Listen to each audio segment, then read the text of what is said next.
Assalamualaikum warahmatullahi wabarakatuh. Di pertemuan ke-11 mata kuliah konsep teknologi, kita akan membahas tentang teknologi internet. Ya, kita mulai dengan pengertian dari internet. Menurut Sibero, internet atau juga yang merupakan kependekan dari Interconnected Network adalah sebuah jaringan komputer yang menghubungkan antar komputer secara global. Lalu ada pendapat lain, menurut Harjono, internet adalah kumpulan dari beberapa komputer yang bahkan bisa mencapai jutaan komputer di seluruh dunia yang saling berhubungan serta saling terkoneksi satu sama lainnya. Agar komputer bisa saling terkoneksi dengan yang lain, maka diperlukan media untuk saling menghubungkan antar komputer tersebut. Media tersebut bisa menggunakan kabel, serat optik, satelit, atau sambungan seluler atau telepon.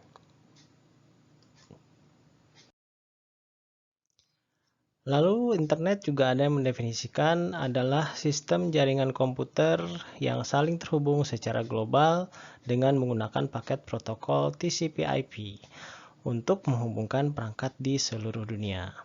Nah, ini adalah jaringan yang terdiri dari jaringan private, public, akademik, bisnis, dan pemerintahan lokal ke lingkup global, dihubungkan oleh beragam teknologi elektronik, nirkabel, dan jaringan optik. Internet membawa beragam sumber daya dan layanan informasi seperti dokumen hypertext yang saling terkait dan aplikasi World Wide Web, surat elektronik, telepon, dan berbagai berkas yang bisa dibagikan.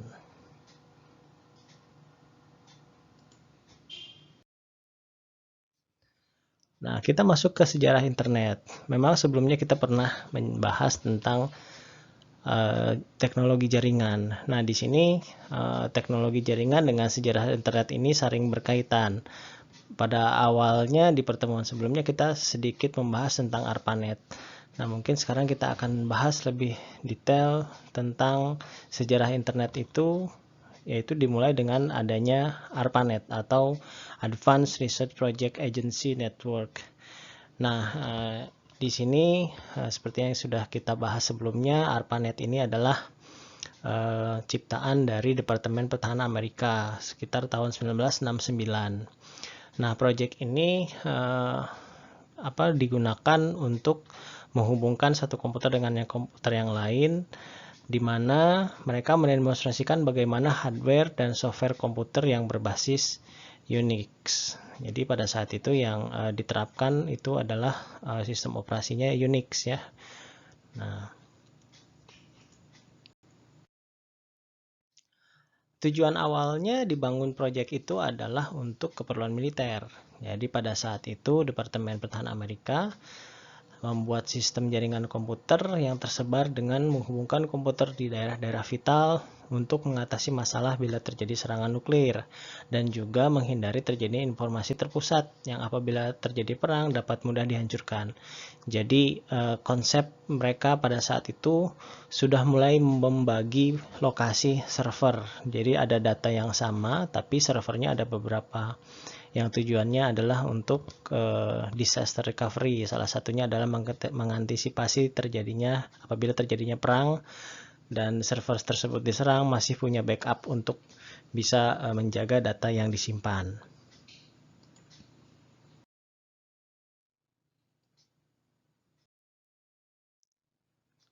Nah, ARPANET itu sendiri pada tahun 1969 tersebut baru terhubung di empat jaringan, yaitu Stanford Research Institute, University of California, Santa Barbara, dan University of Utah. Ini ketika tahun 1969.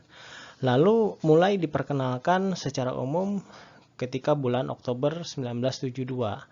Nah, proyek ini berkembang pesat di seluruh daerah dan semua universitas di negara tersebut ingin bergabung, sehingga membuat ARPANET jadi kesulitan untuk mengaturnya. Karena memang kan tujuan awalnya untuk militer, tapi karena memang sudah diperkenalkan ke publik, jadi orang banyak tertarik. Nah, disitulah mulai ada masalah. Nah, sehingga saat itu ARPANET dipecah menjadi dua, yaitu MILNET untuk keperluan militer dan ARPANET baru yang lebih kecil untuk keperluan non-militer seperti universitas-universitas dan untuk keperluan publik. Nah, gabungan dari jaringan ini akhirnya dikenal dengan nama DARPANET. Jadi DARPANET ini sendiri kan sebetulnya singkatan dari Departemen Pertahanan Amerika ya. Nah, DARPANET ini kemudian lebih disederhanakan lagi dengan istilah internet. Nah, mungkin cikal bakal internet ini dari sini. Jadi ketika jaringan ARPANET itu sudah digunakan oleh umum dan mulai kesulitan, akhirnya Departemen Amerika juga mengambil sikap dengan memisahkan jaringan ARPANET ini untuk khusus untuk keperluan militer dan keperluan umum, sehingga jaringannya tidak terganggu untuk jaringan militer.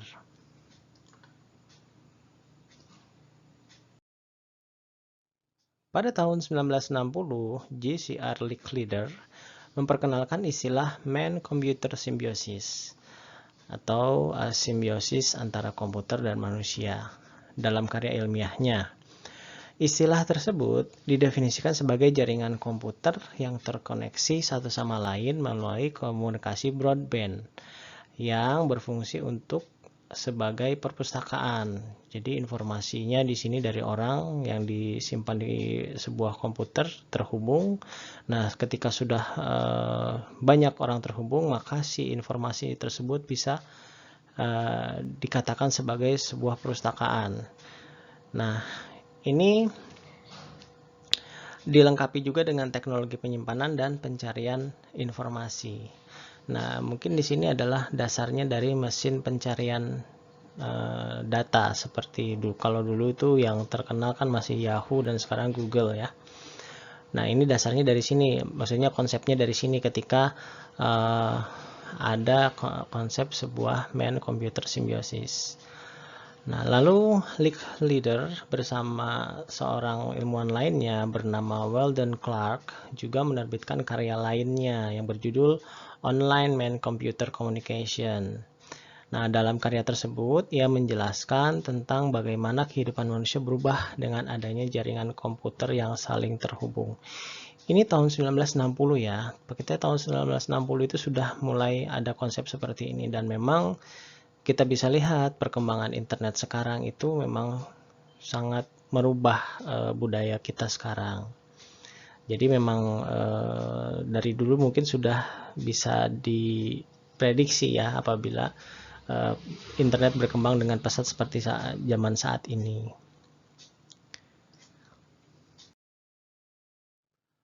Nah, ada lagi masalah lain yaitu pada pengiriman pesan, yaitu masalah yang muncul pada perkembangan selanjutnya tentang bagaimana menyatukan jaringan listrik yang terpisah menjadi satu jaringan logis.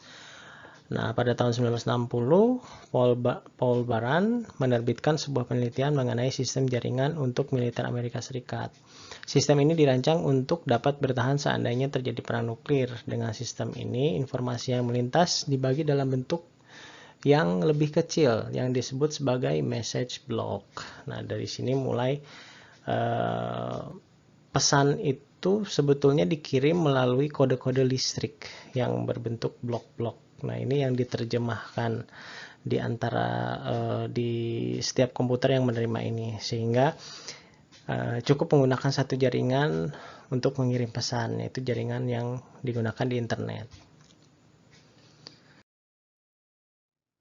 Di tempat lain, Donald Davis juga mengembangkan teknologi jaringan yang hampir mirip. Nah, teknologi ini berbasis sebuah sistem yang ia beri nama packet switching. Nah, dengan berbagai kelebihan yang dibandingkan dengan teknik-teknik sebelumnya, di antara lain memiliki utilitas bandwidth jaringan yang lebih baik dan waktu respon yang lebih cepat dibandingkan sirkuit tradisional. Nah, teori matematis untuk teknologi kemudian dikembangkan oleh Leonard Kleinrock dari MIT. Jadi di sini yang disebut dengan packet switching ini, pesan itu setelah sudah berbentuk blok-blok, dia dibagi-bagi lagi Dan pendistribusiannya ini menggunakan teknologi switching ini. Jadi sehingga bandwidth yang dimiliki oleh jaringan itu tidak lebih efisien digunakan karena adanya paket-paket switching ini, sehingga tidak boros bandwidth lah, jadi bisa lebih efisien dalam pengiriman pesan.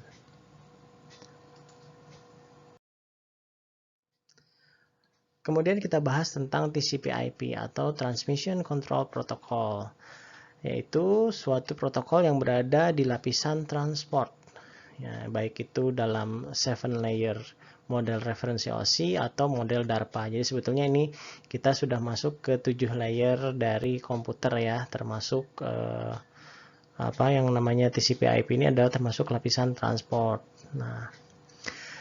Nah di sini orientasinya itu adalah untuk sambungan. Jadi untuk TCP/IP ini berguna untuk menyambungkan komputer dengan komputer yang lain sehingga dapat diandalkan. Nah, TCP/IP ini dia menggunakan alamat IP atau Internet Protocol Address yang disingkat sebagai IP, yaitu sederetan angka biner antara 32 bit sampai 128 bit yang dipakai sebagai alamat identifikasi untuk setiap komputer host dalam jaringan internet.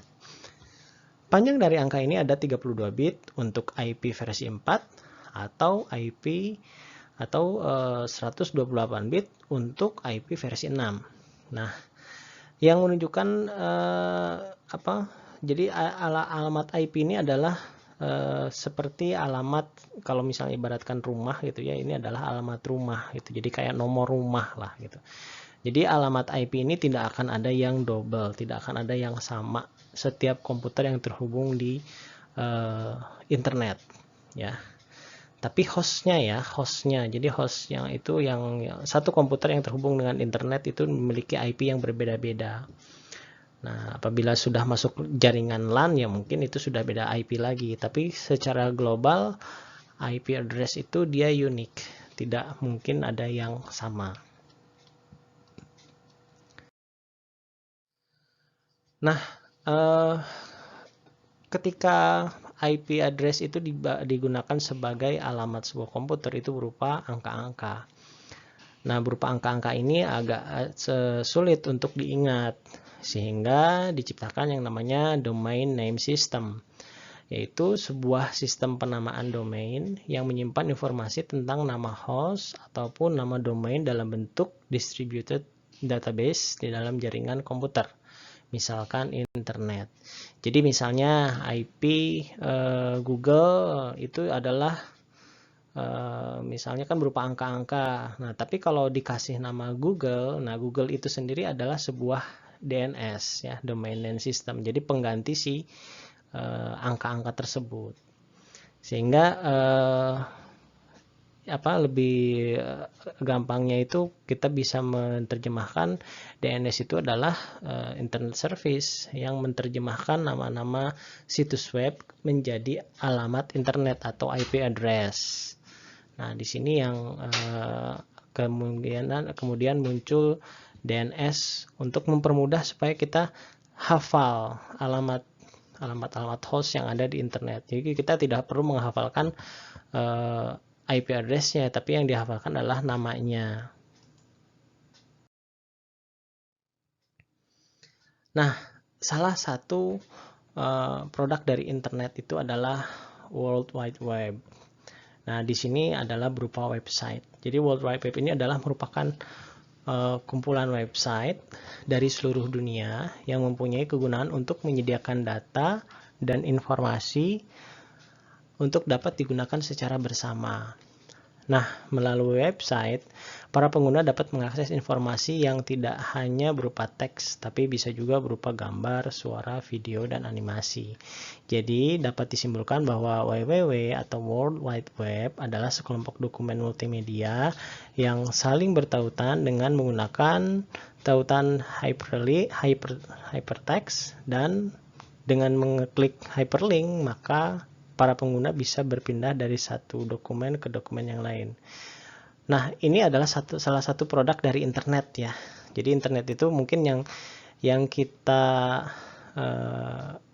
familiar itu adalah sebetulnya ini World Wide Web-nya atau website-nya yang sering kita gunakan. Padahal sebetulnya internet itu memiliki banyak service, diantaranya ya salah satunya ini World Wide Web. Terus ada jaringan untuk misalnya email. Nah itu kan beda lagi. Email dan World Wide Web itu berbeda, walaupun tampilan awalnya mungkin masuknya dari World Wide Web, tapi dia punya jaringan yang berbeda. Terus ada juga untuk jaringan chatting. Nah itu juga berbeda, seperti internet relay chat IRC. Nah itu juga menggunakan internet, tapi tampilannya itu bukan di World Wide Web, bukan website gitu tampilannya. Jadi sebetulnya yang kita lihat website itu adalah salah satu produk dari internet gitu.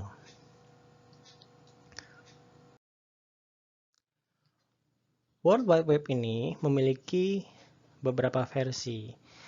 Sampai sekarang ini versinya mungkin sudah masuk ke versi 4 ya. Nah, kita akan bahas ya satu persatu. Yang pertama adalah Web 1.0, 1.0, atau pertama kali muncul itu didefinisikan sebagai fase pertama dari web, dan yang meluas secara fundamental selama tahun 1990. Nah, di sini mulai awalnya website itu berkembang itu di tahun 1990-an. Nah, di web 1.0 ini dicirikan sebagai web yang hanya bisa dibaca, di mana pengguna mengambil posisi pasif sebagai pembaca untuk mendapatkan informasi tanpa dapat berinteraksi dan memposting konten yang ada pada situs yang dikunjungi. Jadi dia hanya sifatnya membaca saja. Untuk berkomunikasi bukan melalui World Wide Web, tapi menggunakan email yang merupakan produk lain dari internet. Nah, jadi pada saat itu di web 1.0 ini belum interaktif ya. Jadi webnya hanya berupa tampilan informasi. Misalnya kalau perusahaan itu hanya tampilan company profile gitu ya. Nah, sementara e-commerce sendiri juga belum ada ya pada saat itu, belum terlalu ada mungkin, tapi tidak secanggih sekarang gitu, tidak bisa memposting konten-konten oleh si penggunanya. Nah, kemudian versi 2-nya muncul itu ketika tahun 2000. Jadi pada awal-awal tahun 2000 hingga tahun 2009 ini mulai masuk ke web versi 2 atau web 2.0. Nah, di sini cirinya adalah muncul nih revolusi jaringan sosial. Jadi mulai ada Facebook, YouTube ya. Nah, di sini mulai ada interaktivitas yang sangat tinggi dan partisipasi pengguna pada dalam memproduksi konten-konten sebuah web. Nah, pada saat itu, interaksi pada pengguna web membantu memunculkan situs-situs yang sangat populer saat ini, seperti Wikipedia, Facebook, YouTube, Twitter, Instagram, dan lain-lain. Nah, situs web menjadi interaktif dan mendorong partisipasi penggunanya untuk mengembangkan website itu sendiri. Jadi, sebetulnya di sini mulai berkembang interaksi antar si pengguna konten dari internet itu sendiri atau website itu sendiri ya. Di sini mulai ada interaksi. Nah, kemudian fase yang ketiga disebut sebagai web versi 3.0 atau semantic web yang berlangsung sekitar tahun 2010 hingga tahun 2019.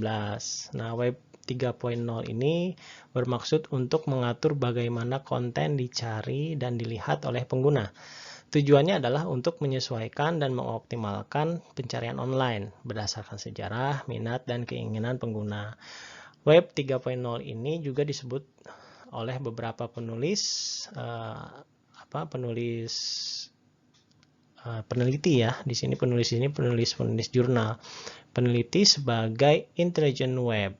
Ya, karena fungsinya melampaui layanan pencarian tradisional. Misalnya di web 3.0 ini, iklan dapat disesuaikan menurut perilaku dan preferensi masing-masing pengguna. Nah, di sini ketika mulai ada web 3.0 ini, di sini mulai digunakannya artificial intelligence AI. Di sini ada data mining juga ya, ada machine learning juga untuk membaca kebiasaan si pengguna website. Jadi masing-masing orang itu memiliki suggestion yang berbeda-beda sesuai dengan minat seorang tersebut. Misalnya dia sering mencari tentang olahraga, maka ketika dia masuk lagi ke website tersebut, website misalnya, contohlah kita ambil salah satu contoh misalnya di YouTube gitu ya. Nah, ketika kita sering mengakses konten olahraga, maka ketika kita kembali lagi ke website YouTube tersebut, maka ada suggestion berupa video-video tentang olahraga yang lain yang mungkin bisa kita minati. Nah, itulah di situ sudah mulai selain interaktif gitu ya, di web 2 kan interaktif, itu sudah mulai juga webnya mulai pintar. Jadi mulai pintar nih si webnya bahwa oh, ada suggestion kalau untuk mencari sesuatu berdasarkan sejarah minat yang kita gunakan sebelumnya. Nah, kemudian masuk ke web 4.0. Yang ini sebetulnya masih belum baku ya dan masih berkembang. Karena sejak tahun 2009, beberapa definisi tentang web 4.0 ini telah dikemukakan oleh banyak peneliti. Namun tidak ada kesepakatan total di mana mengenai definisi yang solid dari web 4 ini. Berbeda dengan versi sebelumnya, definisinya jelas. Web 1, web 2, web 3 itu jelas definisinya dan dapat diterima secara luas. Nah, dalam pengertian ini dapat dinyatakan bahwa web 4 ini mencakup kumpulan dimensi-dimensi yang berada di web 1, 2, dan 3. Nah, masing-masing dimensi ini menawarkan pandangan paradigma web yang berbeda, tetapi sekaligus komprehensif. Nah, aplikasi seperti media sosial dan teknologi seperti Internet of Things, Big Data, kecerdasan buatan atau AI, ini memainkan peran penting dalam mengadopsi atau mengimplementasi web 4.0. Nah, jadi sebetulnya ketika setelah menginjak di akhir-akhir tahun 2019 masuk ke tahun 2020, ini sudah mulai web versi 4.0. Di sini ada beberapa pendapat bahwa web 4.0 itu adalah lebih ke personal dan lebih AI-nya dia lebih aktif ya dibandingkan yang sebelumnya, seperti interaksi antara ponsel dan si penggunanya. Dia ya seperti kata tahu misalnya kalau di di iPhone itu ada Siri misalnya, terus kalau di di Samsung itu juga ada. Nah, itu di Android itu ada Google ya, Hello Google. Nah, itu juga jadi ada muatan AI-nya untuk mengakses sebuah web, di mana si AI tersebut akan bersifat seperti pelayan pribadi gitu ya, atau istilahnya sekretaris pribadi. Nah, disinilah konsep dari web 4 ini. Namun memang belum ada pengertian secara bakunya untuk web 4 itu seperti apa, karena luas sekali yang bidang yang bisa dimasukkan ke dalam kategori web 4. Yang mungkin tidak ditemui di web-web versi sebelumnya 1, 2, dan 3. Nah, itu kita sekarang memasuki web 4 ini gitu ya, web versi 4 ini. Baik, cukup sekian materi dari saya. Semoga bermanfaat. Mohon maaf apabila ada kekurangan. Terima kasih. Wassalamualaikum warahmatullahi wabarakatuh.